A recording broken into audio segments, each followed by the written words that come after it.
sûr que je ne trouve pas facile de penser ma vie. Je ne crois pas, dans l'ensemble, n'est-ce pas, je ne peux pas dire que tout m'y satisfasse. Je pense qu'il y a eu beaucoup de temps perdu. Je pense qu'il y a eu des distractions fâcheuses, n'est-ce pas? Je crois tout de même que, dans l'ensemble, elle a été convergente.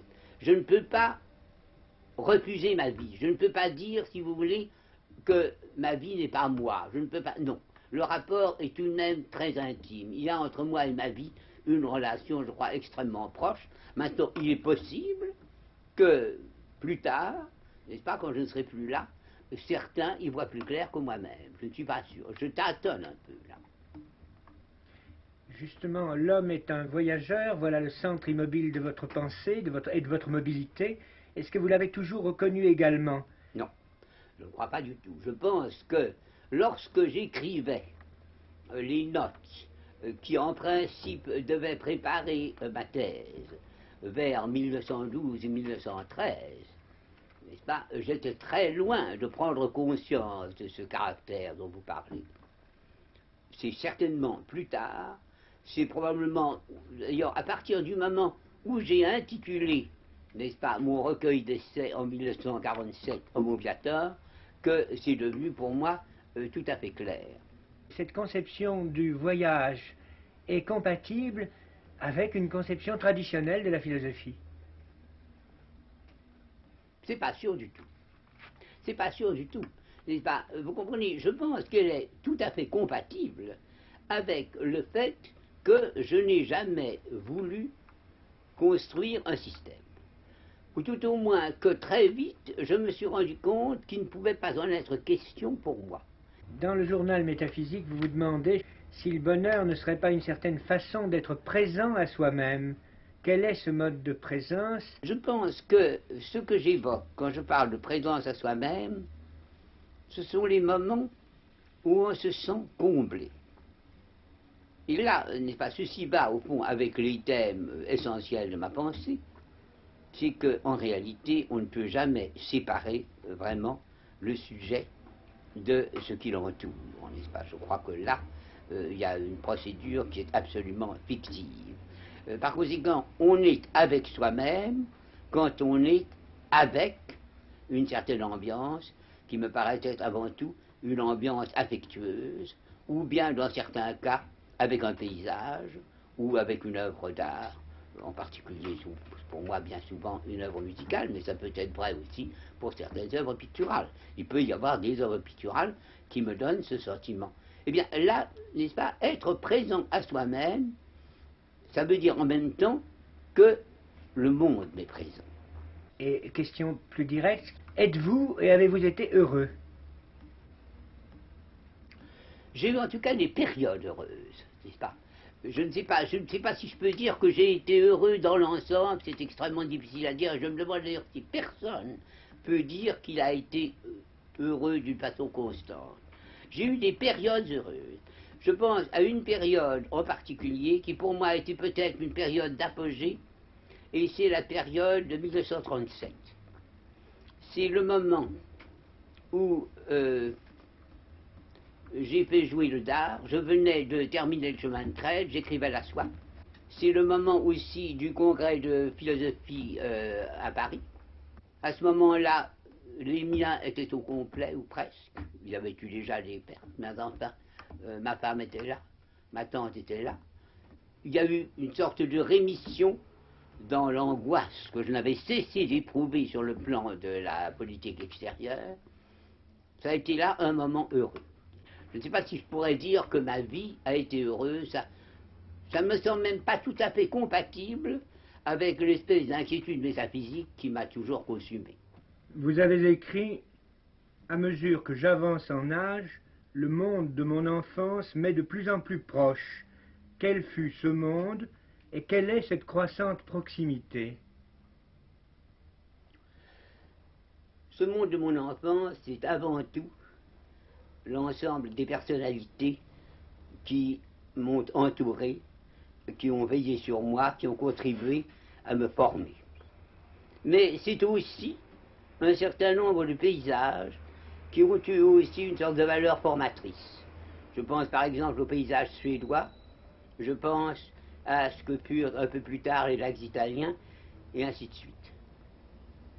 La valeur formatrice, c'est extrêmement difficile de répondre à cette question. Je dois dire que j'ai de plus en plus le sentiment que d'une certaine manière, tout s'est décidé dans mon enfance du fait des circonstances très particulières dans lesquelles j'ai grandi. Mon père avait été de formation catholique, mais il avait abandonné toute pratique religieuse, et je veux dire même toute croyance religieuse, je pense à la suite d'une formation extrêmement médiocre. Il était de tendance tout à fait agnostique. Ma mère et ma tante étaient les filles d'un banquier israélite d'origine allemande, mais qui était venu d'ailleurs avec sa femme à Paris quand il avait 20 ans. Et c'était des Israélites entièrement francisés, chez qui je peux dire qu'il ne restait rien, même par exemple dans l'accent de leur origine. Mes parents étaient l'un et l'autre libres penseurs. Mais il est bien évident qu'à partir du moment où je me suis tourné vers Dieu, j'ai été amené à sentir l'espèce de fossé qui se creusait entre eux et moi. Ces conditions vous disposaient-elles à devenir un philosophe? C'est très difficile à dire.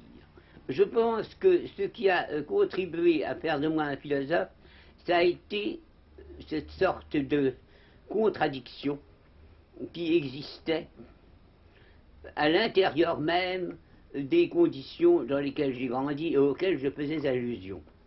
Le fait en particulier que je me sois senti à la fois responsable et irresponsable. Je précise, après la mort de ma mère, mon père a épousé sa sœur en secondes noces, et ma tante m'a élevé, elle a été pour moi, je dirais, presque plus qu'une mère, mais j'ai eu assez rapidement le sentiment que cette union n'était peut-être pas très heureuse, qu'il s'était marié à cause de moi, si bien que je me trouvais être responsable, sans l'avoir voulu, d'une situation qui peut-être, à certains égards, était à regretter. Et je me demande si cette conscience-là n'a pas été, pour beaucoup, dans ma vocation philosophique, sans que j'aie d'ailleurs pu le moins du monde en prendre conscience à l'époque. Vous avez à 4 ans perdu votre mère. Jusqu'à quel point ce malheur a-t-il, en un sens très différent du cas par exemple de Stendhal, modelé votre sensibilité et orienté votre réflexion? Je crois qu'il est impossible d'exagérer l'importance qu'a eu pour moi la mort de ma mère.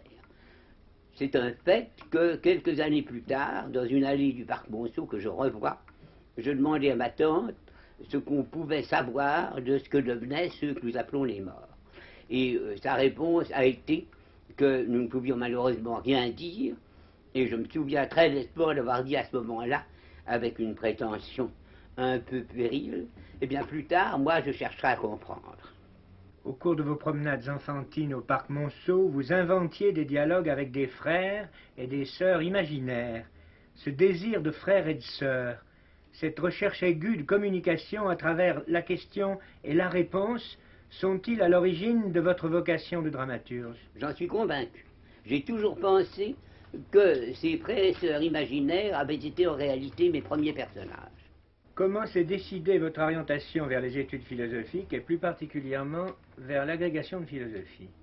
Dès ma première classe de philosophie au lycée Carnot, j'eus la certitude que je devais me tourner de ce côté, et je me rappelle très bien qu'en rentrant du lycée, j'annonçais à mes parents, maintenant je sais ce que je ferai des études philosophiques. D'autre part, à cette époque-là, il n'y avait pour moi aucune possibilité de dissocier philosophie et enseignement de la philosophie. Je ne me suis pas dit un seul instant que je ferais de la philosophie en dilettante. J'avais d'ailleurs le souci d'avoir une profession, de gagner ma vie, etc. Et je n'ai pas une seconde mis en question l'idée que j'aurais à préparer l'agrégation. Là, il n'y a eu aucun problème. Mais toutefois, comment se fait-il qu'on ne vous ait pas orienté vers une cagne, ce qui était classique, ce qu'on faisait toujours dans ces cas-là? Eh bien non, n'est-ce pas? Il s'est passé ceci, c'est que j'avais horreur des concours, Et j'ai trouvé, et ma famille était tout à fait de mon avis, qu'il y aurait même quelque chose de choquant à me présenter à l'école normale, étant donné que je prendrais en somme une place à des candidats qui pouvaient être des provinciaux, ou bien des jeunes gens dont la famille n'était pas à son aise, et pour qui, par conséquent, le fait d'être élève de l'école normale aurait une valeur et une importance très très grande. Moi, je suis entré à la Sorbonne avec une impression d'avidité, n'est-ce pas? Tout m'intéressait, j'étais désireux de tout accueillir, j'avais l'impression que je ne savais rien, je m'instruisais. Je me rappelle que j'aurais voulu à un moment donné faire une leçon chez Lalande comme d'autres, et puis tous les sujets de leçon étaient pris. Ce qui restait, c'était les critiques de ces leçons, et on m'a demandé si je voulais faire une critique de la théorie schopenhauerienne de la liberté, ce que j'ai fait. Ça a été mon premier contact. Mais est-ce que je peux dire qu'il y ait eu vraiment une atmosphère de la Sorbonne? Ça me paraît extrêmement difficile à dire. En tous les cas, je dirais que c'était, si vous voulez, assez insipide, n'est-ce pas? Là, le contraste entre la Sorbonne et puis le Collège de France avec Bergson était absolu, n'est-ce pas? On peut dire qu'aucun maître, avec une restriction, aucun maître à la Sorbonne ne m'a profondément retenu, sauf un seul, auquel je reste extrêmement reconnaissant, qui est Delbos. N'est-ce pas? Parce que j'ai trouvé en Delbos non seulement un historien exemplaire de la philosophie, mais un homme à qui j'ai montré mes premières notes avant la guerre de 14 et qui les a comprises et qui m'a rendu l'immense service de me dire mais oui, ce que vous écrivez a un sens, je n'en étais pas sûr, et vous devez continuer. Il y a là, semble-t-il, un prolongement de la pensée iranienne à laquelle je suis moi-même très attaché. Votre diplôme d'études supérieures portait sur les idées métaphysiques de Coleridge dans leur rapport avec la philosophie de Schelling. Oui. J'ai un peu étudié la philosophie idéaliste anglaise, en particulier les néo-hegeliens, et puis j'ai éprouvé le besoin de remonter vers le passé et de chercher quels avaient été les précurseurs de ce néo-hegelianisme si opposé à la psychologie empirique anglaise courante.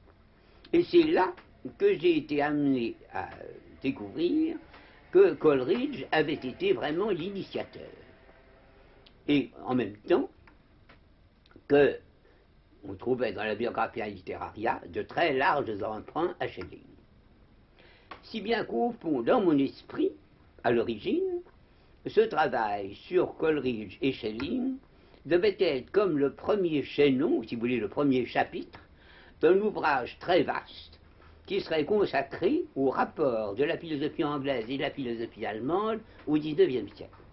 C'était m'imaginer que j'étais fait pour l'histoire de la philosophie, c'était donc certainement une erreur, et ce projet, je l'ai très vite abandonné.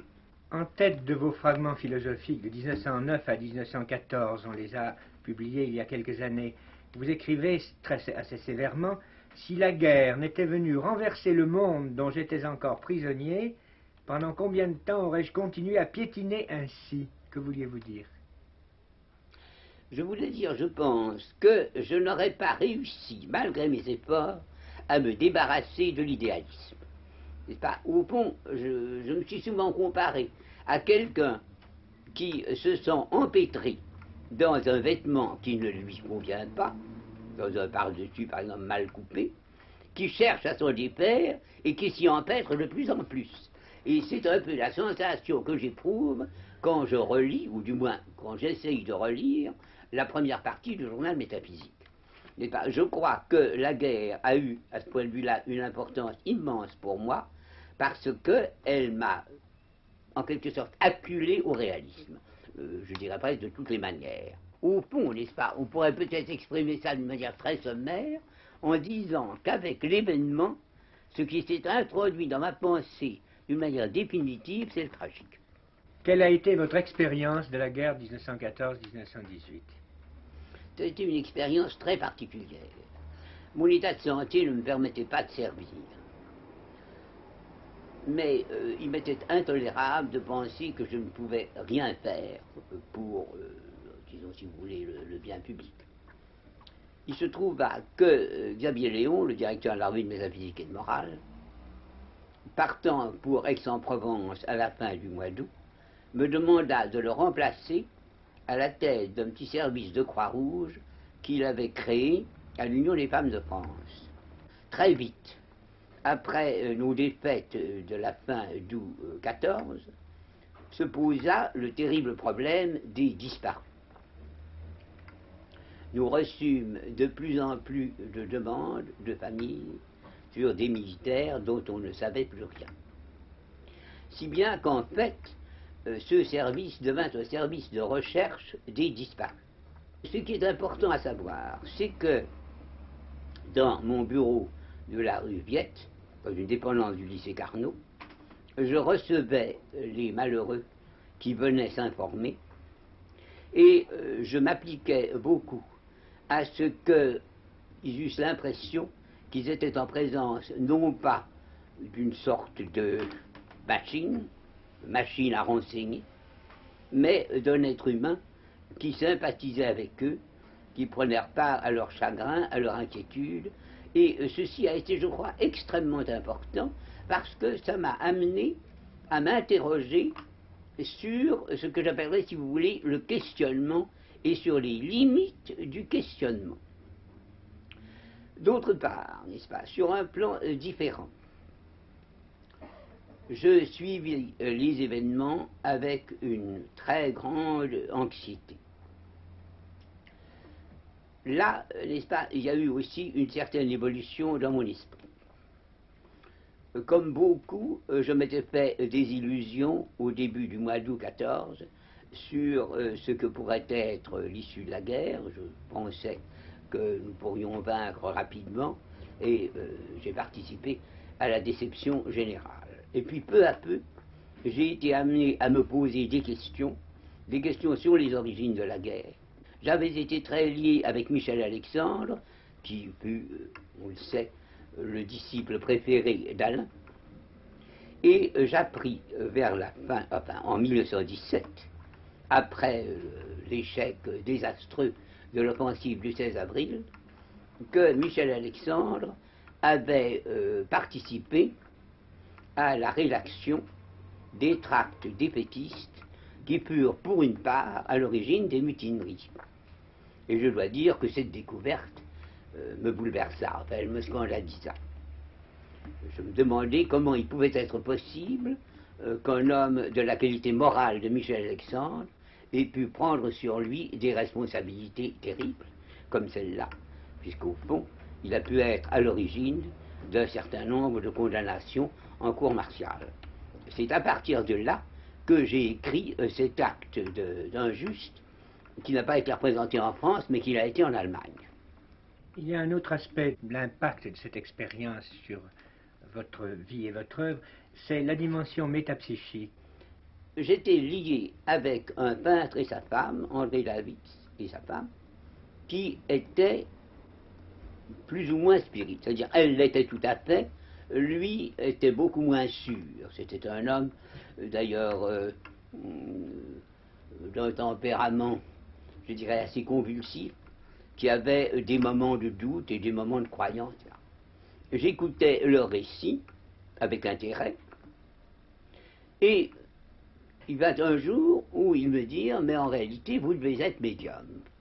Il semble voir dans vos yeux, dans votre regard, quelque chose qui semblerait indiquer les facultés médiumniques. Ceci me parut extrêmement invraisemblable, mais enfin, j'acceptai de faire l'expérience.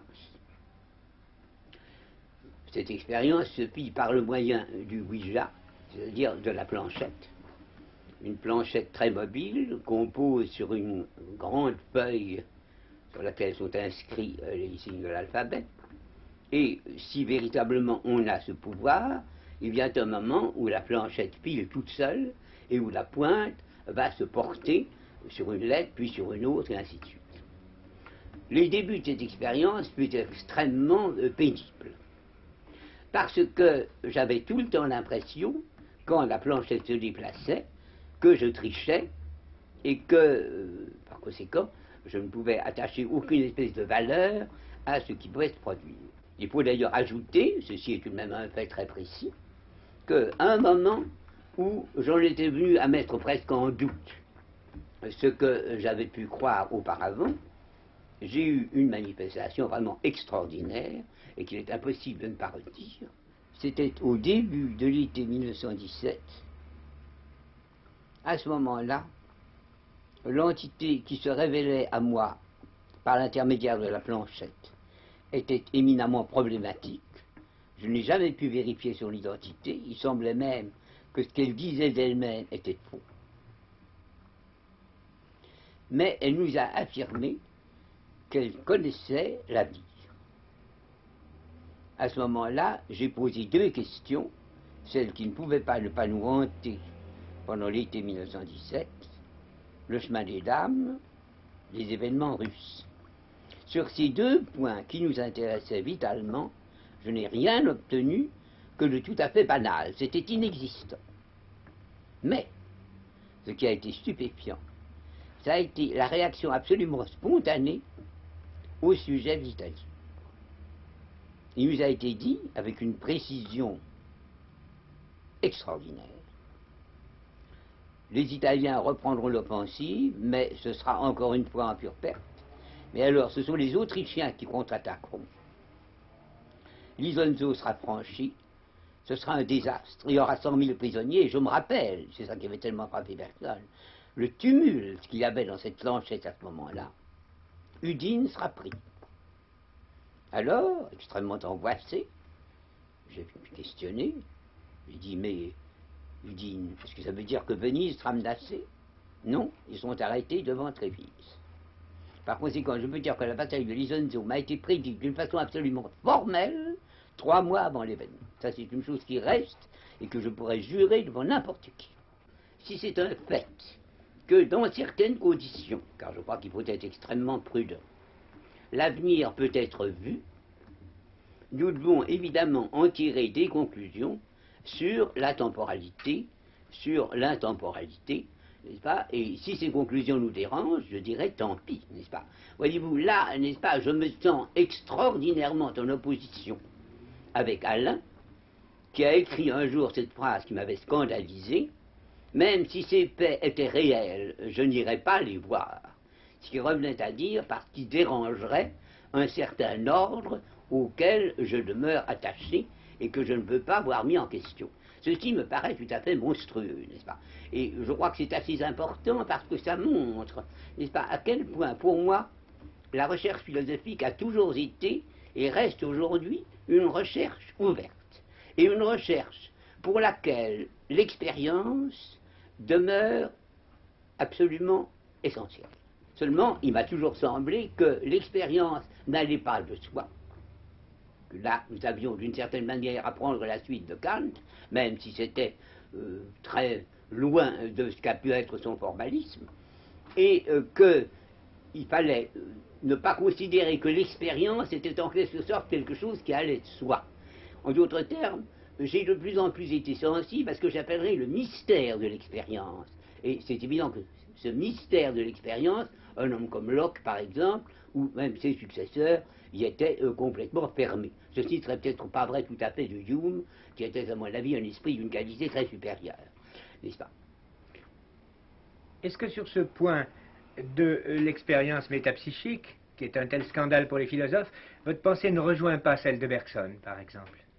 Mais j'ai parlé avec Bergson de mes expériences. J'ai été le voir un certain jour, il habitait je crois encore rue Cortambert, et il a été très intéressé par ce que je lui ai raconté, et surtout par ce que je lui ai dit du fait que le toucher était complètement différent que le feeling, n'est-ce pas? C'est assez difficile ici d'employer le mot français.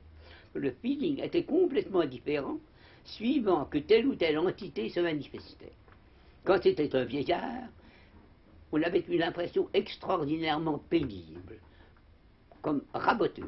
Quand c'était un jeune homme, c'était au contraire une impression fringante. Ceci l'avait beaucoup frappé. Et il m'a dit, mais après tout, nous pourrions peut-être tenter une expérience. William James avait dit autrefois qu'il tâcherait de se manifester à moi. Voulez-vous que nous essayions? L'expérience a été un fiasco complet, ce qui, je crois, n'est pas surprenant. Je pense que les conditions affectives dans lesquels une expérience de ce genre doit se réaliser, elle n'était pas là. D'autre part, alors je lui ai raconté naturellement la prévision portant sur la bataille d'Isonzo, et là je l'ai senti extrêmement réticent, parce que c'était quelque chose qui était en contradiction avec son idée de la durée, je n'ai pas besoin d'expliquer pourquoi. Mais là, je me suis senti en opposition avec lui, je dirais, ben, tant pis pour la théorie, n'est-ce pas, tant pis pour la théorie, si nous sommes en présence tout de même d'un fait comme celui-là, eh bien nous devons modeler nos théories en fonction du fait, et non pas le récuser à cause des théories. Il n'en reste pas moins que j'ai eu avec Bergson les relations les plus affectueuses. J'ai été le voir à plusieurs reprises à l'époque où il était infirme, et j'ai profondément admiré son courage, un courage vraiment extraordinaire. Donc pour moi, n'est-ce pas, Bergson a joué un rôle de libérateur. Il n'est peut-être pas extrêmement facile de dire ce que je lui dois, mais j'ai l'impression tout de même qu'en un certain sens, je lui dois l'essentiel. Il faut bien dire que j'ai suivi les cours de Bergson au Collège de France pendant 2 ans avec passion. Alors, comment j'ai vu Bergson? Comme un homme, d'abord, extraordinairement poli. Je peux dire que la politesse était vraiment le caractère fondamental et exquis de cet homme. Comme un homme qui semblait éprouver une espèce de jouissance presque physique à exprimer sa pensée. Il y a un mot anglais que je ne peux malheureusement pas traduire et qui s'applique exactement à la façon dont par moment Bergson riait en quelque sorte de ce qu'il voulait dire. He chuckled. Ceux de mes auditeurs qui savent l'anglais comprendront ce que ça veut dire. C'est une espèce de gloussement en réalité. C'était merveilleux de l'entendre. On était avide de ce qui allait venir. Je n'ai jamais été au Collège de France, lorsqu'il devait parler, sans avoir le sentiment qu'au bout de cette heure-là, il y aura peut-être une révélation. Chaque fois, il éprouvait le besoin de réexpliquer longuement ce qu'il avait dit la fois précédente, et ceci m'impatientait, car j'avais compris, j'avais tout noté, et je me disais, voilà 20 minutes de perdu pour cette révélation que j'attends. Plus tard, quand je l'ai revu dans son fauteuil boulevard Beauséjour, tout à fait infirme, quelque chose d'essentiel avait subsisté. Une sorte d'urbanité exquise. Il était très peu professeur au sens habituel du mot, et cela, je crois que c'était dû à ses origines anglo-saxonnes. Lorsque je lui ai envoyé être et avoir, il m'a répondu: j'ai lu votre livre, il m'embarrasse beaucoup parce que je n'arrive pas à vous situer par rapport à moi. Et au fond, d'une certaine manière, il avait raison. Il est certain qu'être et avoir s'inscrivait dans une dimension qui n'était pas bergsonienne. Maintenant, qu'est-ce que je pense de sa conception de l'intuition philosophique fondamentale? Je crois qu'en gros, elle est exacte. En ce qui me concerne, elle est très difficilement applicable, parce que, et ici nous retrouvons tout ce qui a été dit précédemment, je pense que chez moi, l'essence est beaucoup plutôt musicale et mélodique qu'intuitive. Ça n'est pas du tout une image. Ça n'est pas une image. C'est beaucoup plutôt un chant, n'est-ce pas? Dans le travail que je rédige actuellement, j'ai dit qu'à un certain moment, j'avais découvert l'incantation, et que probablement l'incantation était quelque chose de tout à fait fondamental dans ma pensée. Eh bien, l'incantation, c'est plutôt heideggerien que bergsonien, il faut dire, n'est-ce pas? Là, je suis plus près de Heidegger que de Bergson, indiscutablement. Je ne crois pas que l'assurance existentielle puisse être assimilée à une intuition, n'est-ce pas? Et d'ailleurs, j'ai toujours été très réticent quant aux doctrines de l'intuition. Je me suis très peu servi de ce mot, n'est-ce pas? Et vous n'êtes pas sans savoir que mon premier article, celui qui a paru dans la revue de la physique morale avant la guerre de 14, était intitulé « Les conditions dialectiques de la philosophie de l'intuition », ce qui revenait à dire que l'intuition ne me suffisait pas, que j'éprouvais le besoin de la rattacher à quelque chose qui serait plus de l'ordre de la pensée proprement dite. Naturellement, je n'aurais probablement plus, quelques années plus tard, pris exactement à mon compte ces articles. Il était néanmoins significatif. N'y a-t-il pas dans votre pensée une question sans cesse posée, qui attend sa réponse, est telle que la réponse elle-même doit appeler une nouvelle question. Oui, oui, oui, en ce sens-là, on peut peut-être parler de dialectique, mais vous savez, comme moi, que c'est un mot dont on a tellement abusé, n'est-ce pas, et dont il est maintenant tellement impossible de se servir, n'est-ce pas, après le marxisme, que vraiment je préfère m'en abstenir. En tout cas, il faudrait dire alors qu'il s'agit d'une dialectique bien plutôt platonicienne qu'hegelienne, n'est-ce pas. Parce que ce qui n'intervient, je peux dire, jamais chez moi, c'est la notion d'une synthèse des contraires. L'œuvre de Proust a compté pour moi énormément.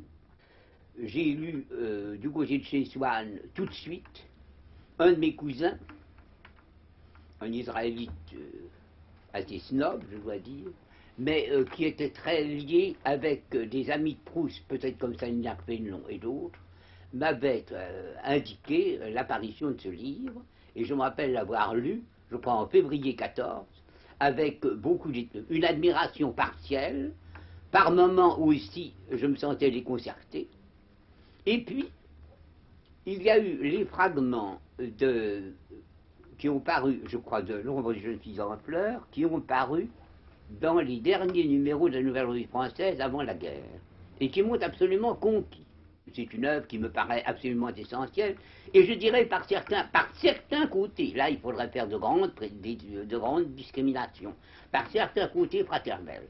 Pourtant, comme philosophe de lettres, comment est-ce que l'œuvre de Proust tout entière, je ne dis pas tendue vers le néant, mais le surplombant, comment cette œuvre peut-elle ne pas vous être ennemie en quelque sorte? Dans la mesure où il y a une philosophie de Proust, cette philosophie m'est absolument contraire. Seulement j'ai l'impression que, comme ça arrive d'ailleurs chez les très grands, il y a une espèce de contradiction, si vous voulez, ou de tension intérieure entre cette philosophie et puis le plus substantiel de lui-même, tel qu'il apparaît justement dans Combray, dans les passages que j'évoquais tout à l'heure, et qui en réalité ne se laisse pas réduire à cette espèce de monadisme que j'ai contesté depuis l'origine.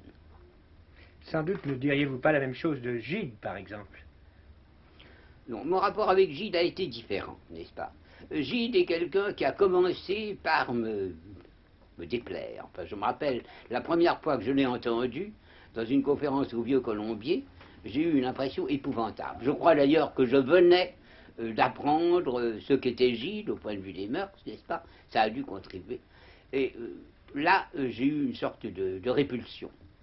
Plus tard, quand je l'ai connu, le sentiment a été très différent. C'est-à-dire que j'ai été malgré tout attiré par ce qu'il y avait de prodigieusement intelligent en lui.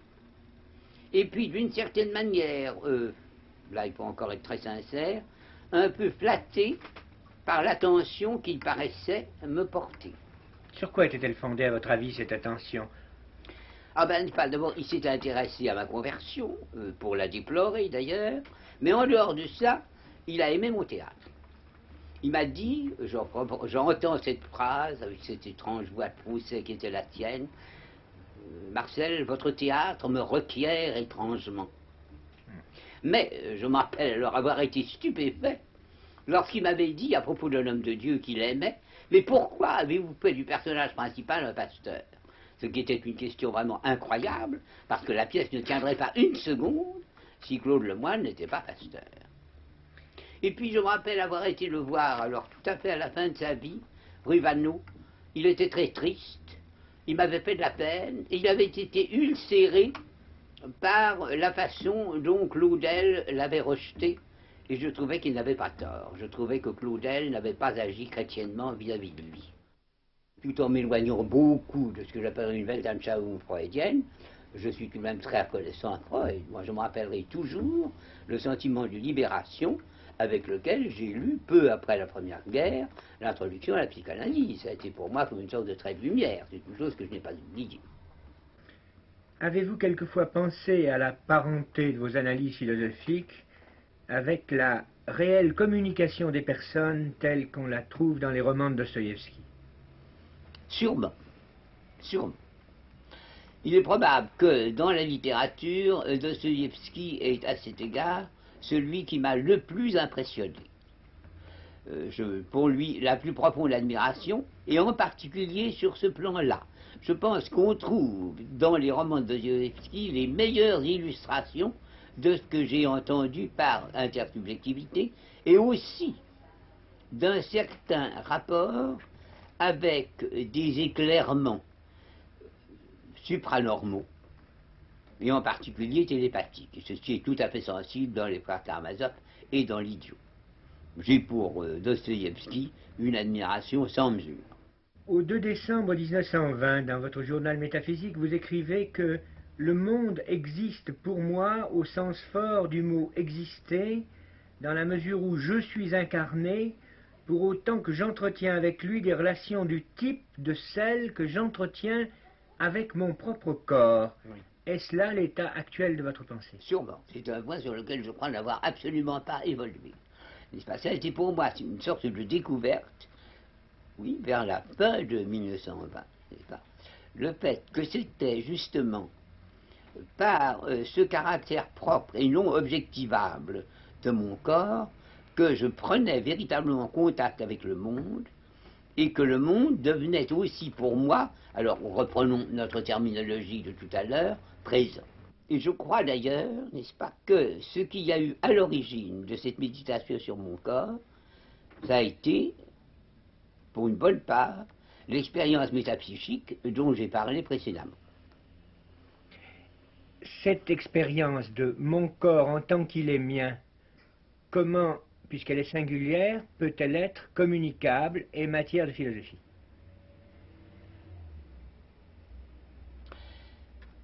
Je crois qu'il faut distinguer.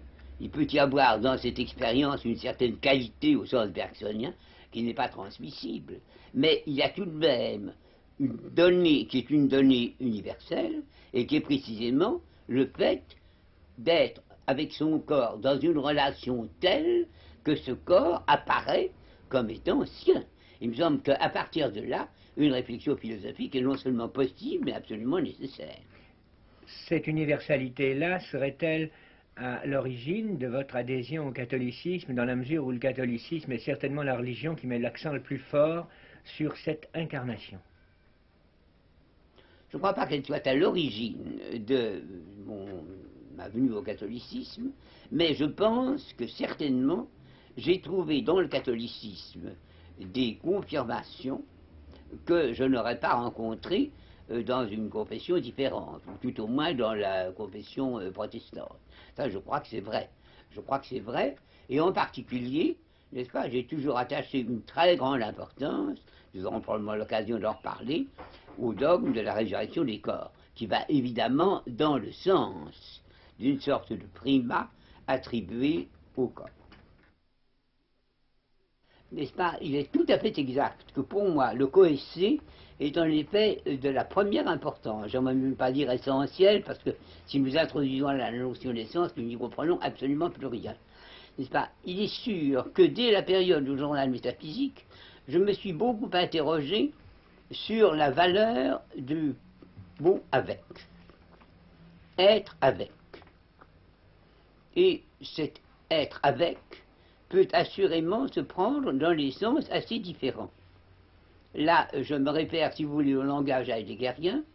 Il y a un Mitsein chez Heidegger, mais ce Mitsein peut être simplement le faire partie d'un ensemble. Par exemple, faire partie d'une équipe. Or, je me suis appliqué à montrer que l'avec pouvait être pris dans un sens beaucoup plus profond. Alors là, vous parlez de participation, il est sûr que je me suis beaucoup servi de ce mot. Et je me rappelle que je m'en servais déjà au moment de mon agrégation. Maintenant, beaucoup plus tard, je me suis interrogé sur ce terme de participation et j'avoue qu'il ne me satisfait pas complètement. Je crois qu'il vaudrait tout de même mieux trouver une terminologie différente. Parce que participation implique tout de même une idée de part, une idée, si vous voulez, de divisibilité dans un domaine où la division ne peut pas être pensée.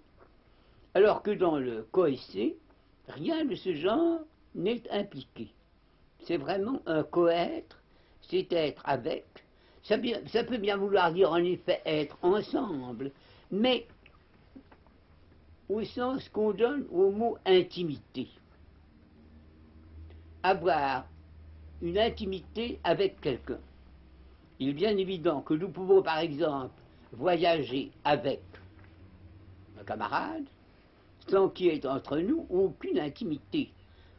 Le mot avec a tout de même un sens précisable. Nous descendons au même hôtel, peut-être que nous voyageons dans le même compartiment et ainsi de suite. Il n'en reste pas moins que le mot avec est pris là dans un sens extraordinairement superficiel. Et ce qui m'a frappé, et alors là c'est quelque chose qui joue un rôle très important dans mon théâtre, ce sont les fléchissements possibles de la relation avec. Il peut y avoir des instants où je me sens avec mon interlocuteur au sens tout à fait profond, et puis il peut se produire une fausse note à la suite de laquelle l'avec se dégrade et n'est plus en somme que cette espèce de coexistence qui par elle-même ne signifie rien. Au fond, si vous voulez, on pourrait dire terminologiquement que la différence est entre la simple coexistence et le coessai, le sentiment de communiquer vraiment avec cette foule. Dans d'autres cas, ça a été très différent. N'est-ce pas? Dans le livre que je suis en train de dicter, j'arrive à la guerre de 14. Eh bien, je dirais, parce que je me souviens très nettement, que dans ces premiers jours du mois d'août 14, j'ai éprouvé peut-être pour la première fois le sentiment vraiment d'appartenir à une collectivité, le sentiment d'un consensus. Au fond, je crois que c'est le mot consensus qui est ici le meilleur.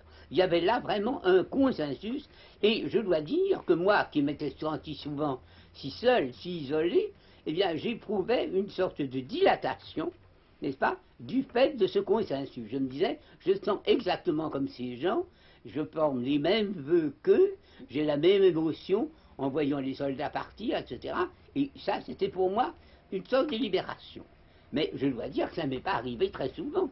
Ce sont des choses qui arrivent dans des circonstances extrêmes. J'ai éprouvé certainement la même chose quand nous nous sommes réunis le soir de l'armistice autour de l'Arc de Triomphe, n'est-ce pas? Là aussi, le consensus existait.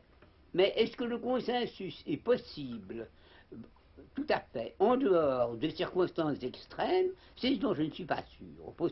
C'est un doute assez profond en moi. Personnellement, je ne suis pour rien dans cette désignation que j'ai protesté presque dès le début, ou même tout à fait dès le début, contre l'étiquette existentialiste chrétien qui m'a été appliquée à partir de 1946. C'est tellement vrai que j'ai eu à cette époque une conversation avec Louis Lavelle. C'était le moment où devait paraître un volume sur ma pensée dans la collection Présence que dirigeait Daniel Rops.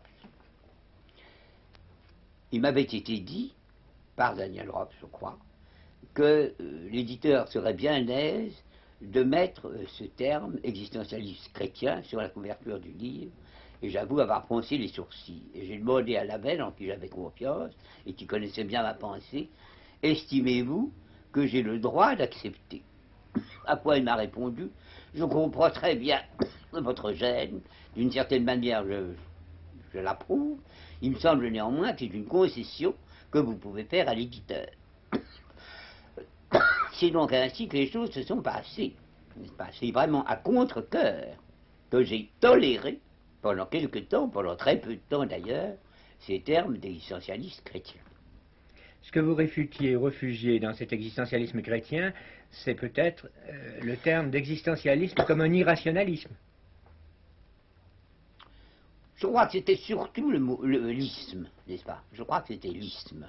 Je disais, au fond, la philosophie de l'existence telle que je la conçois est une philosophie ouverte. C'est une philosophie qui ne peut pas se refermer sur soi, comme c'est le cas pour les ismes, quels qu'ils soient. Il me semblait que tout isme implique, par rapport à celui qui y adhère, une relation qui n'était pas celle que je pouvais entretenir avec ma pensée. Je ne sais pas si j'aurais formulé mon objection de cette manière-là, mais enfin, je crois que j'aurais pu le faire, me semble-t-il. D'autre part, il ne me plaisait pas non plus d'introduire l'étiquette chrétien, quoique ce fût acceptable, mais j'ai toujours dit ne sais pas si j'ai le droit de me dire chrétien, j'aspire à être chrétien, mais ce n'est pas une qualification que je puisse m'attribuer. Quelle est votre attitude à l'égard de Kierkegaard, de son personnage et de sa pensée? Il ne m'est apparu comme proche qu'à partir du moment où j'ai lu non seulement les miettes philosophiques, mais surtout le post-scriptum, et je m'appelle très bien l'avoir lu pendant la guerre et sur la recommandation du père de Lubac. En lisant le post-scriptum, j'ai eu le sentiment qu'il y avait en effet une certaine parenté entre Kierkegaard et moi. Je crois cependant que cette parenté ne doit nullement être exagérée. Ce qui est vrai, n'est-ce pas, ce qui est incontestable, c'est qu'au départ, il y a eu chez lui une réaction contre Hegel à laquelle a correspondu ma réaction, nous sommes similaires, au néo-hegelianisme anglais. Il y a eu dans les deux cas une sorte de non possumus, si vous voulez.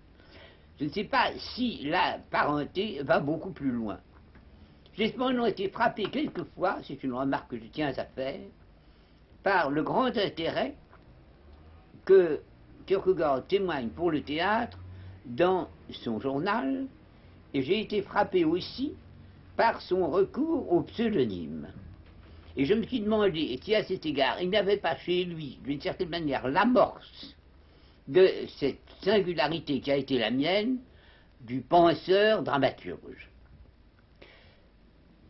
Mais sous d'autres rapports, je me sens tout de même très très loin de lui, n'est-ce pas? Je me sens très loin de lui, parce qu'il y a tout de même chez lui tout ce fond protestant qui n'a pas existé chez moi. En postface à vos fragments philosophiques, vous écrivez que l'assurance existentielle s'est imposée à vous avant que vous ne fussiez croyant.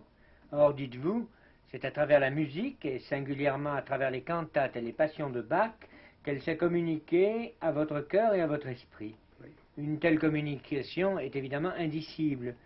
Pourtant, il faut interroger cet indicible. Qu'en dites-vous? Mais, n'est-ce pas, là, je suis vraiment en présence d'une constatation. N'est-ce pas? Cette constatation, c'est à travers, en effet, les cantates et les passions de Bach, c'est tout à fait précis, cette sorte d'affirmation invincible, il y a là quelque chose qui ne peut pas être faux. On ne me dira jamais que la musique de Bach s'est construite sur une erreur.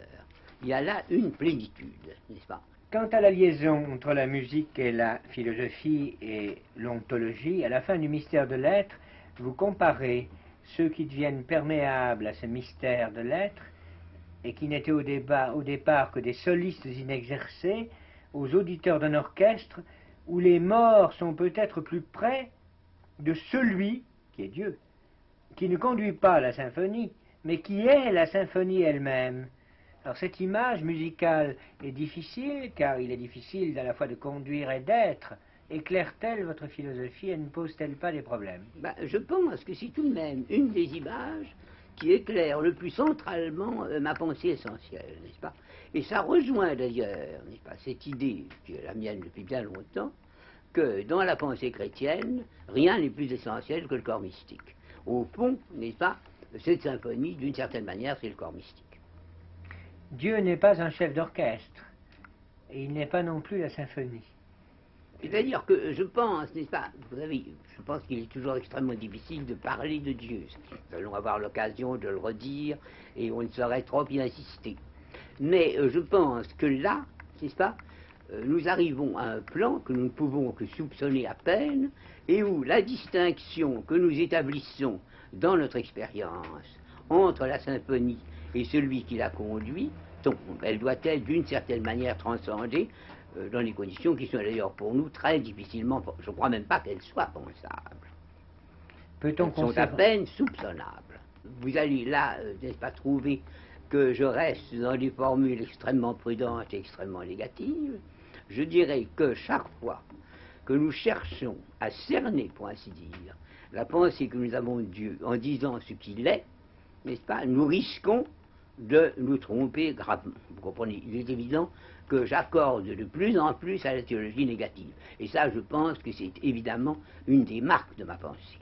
Est-ce que cette théologie négative nourrit seulement un mouvement philosophique? Le nourrit? en restant étrangère, ou bien est-ce qu'elle... C'est-à-dire que n'est pas cette théologie négative. Si nous sommes véritablement dans une perspective chrétienne, cette théologie négative ne se suffit pas, n'est-ce pas? Parce que nous avons tout de même un fait, une donnée, qui a pris pour moi de plus en plus d'importance, et sur tous les plans, c'est bien de ça qu'il faudra surtout parler, qui est l'incarnation, n'est-ce pas? Alors à partir du moment où intervient l'incarnation, alors là on commence à pouvoir exprimer certaines pensées positives.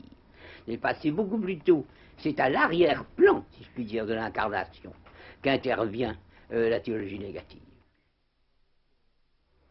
Le fait, c'est que, ayant écrit une note, je crois dans une revue française ou dans l'Europe Nouvelle, je ne me souviens pas, sur un des écrits religieux de Mauriac, c'était Souffrance du chrétien,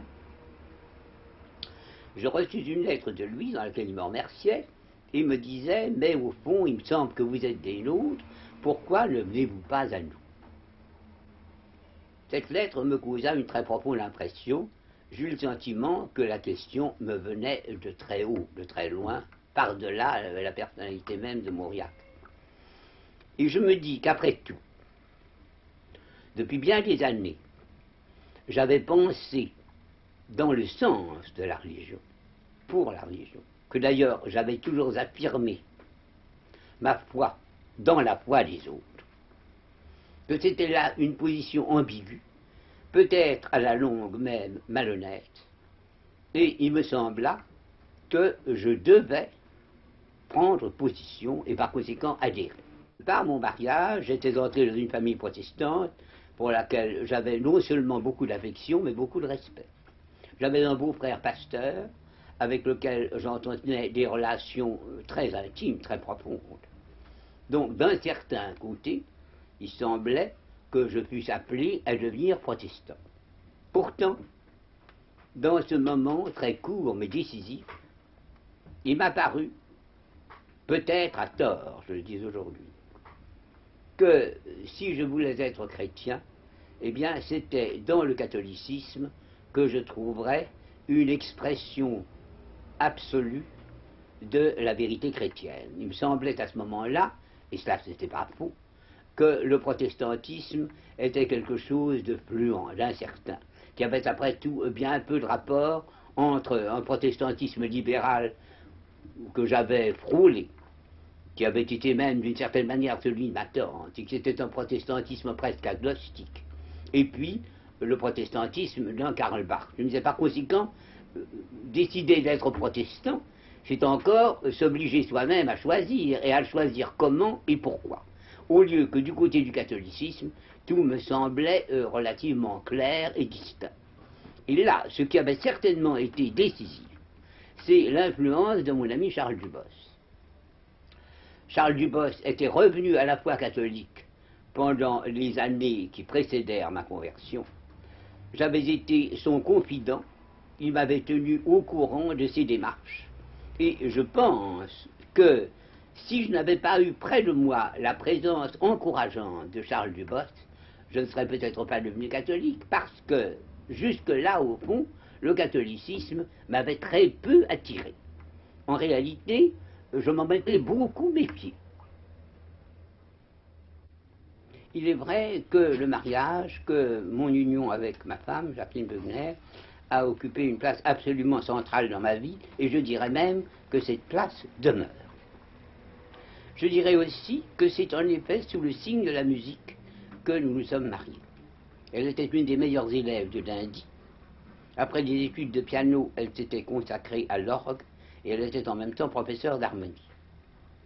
Et je me rappelle qu'une des très grandes joies a été pour moi de l'initier à un grand nombre d'œuvres musicales qu'elle ne connaissait pas et qu'elle a aimées avec moi, que nous avons aimées ensemble.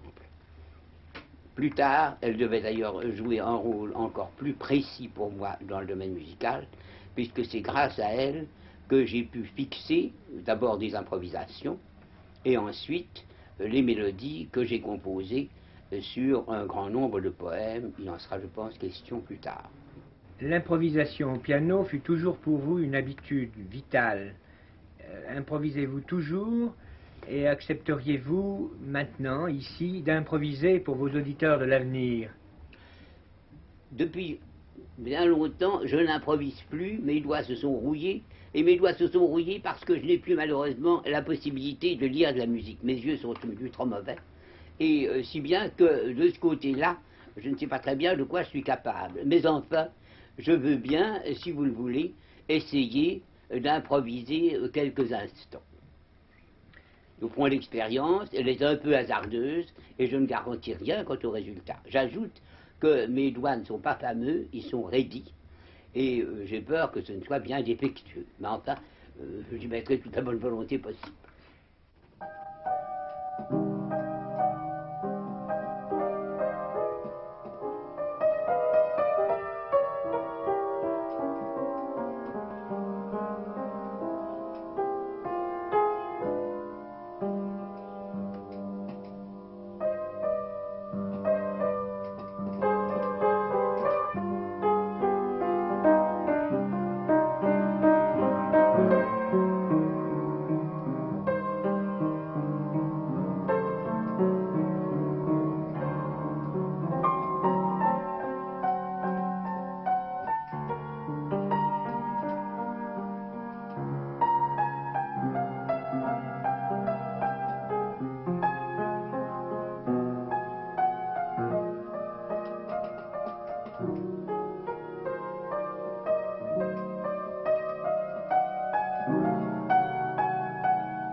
peux pas dire que je me serais senti vraiment inspiré, ça je ne le dirais pas.